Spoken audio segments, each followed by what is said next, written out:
जय जगन्नाथ सांग मैंने केमती अच्छा आशा कर समस्ते भल थे। ये माहौल देखिकी आपण मैंने भावुवे यहाँ कौन एक्चुअली यहाँ हूँ गणेश आमर मंगला माँ भसाणी आ कटक पर्वण ऋतु आसीगला जस्ट यू स्टार्टिंग है अक्टोबर मास पर्यंत आ भसाणी कटक जमी हुए मत लगे ओडार कौ जगह सेमती हुए।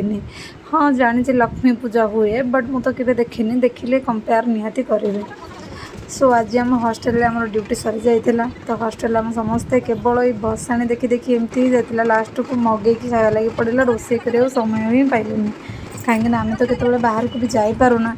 एमती लोक गहली आउ कि ड्यूटी प्रॉब्लम भी थाए मैनेज करी हुए। सो यहाँ कटक गोटे भल जिनस सबू माने जो कहते ना कटक तेपन गली ना कौन से भाया गोटे कथा गली गली ठाकुर भसाणी करती। सो आमको दूर को जीवा लगी पड़ेनि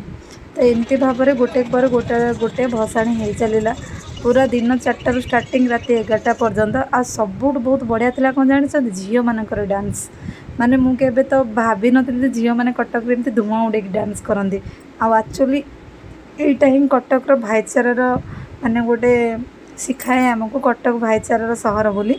झील पुओटी समस्ते समान ठीक पर्वपर्वाणी रे कहीं क्या विपक्ष न था कि सपक्ष समस्ते समस्त सपोर्ट करती से बहुत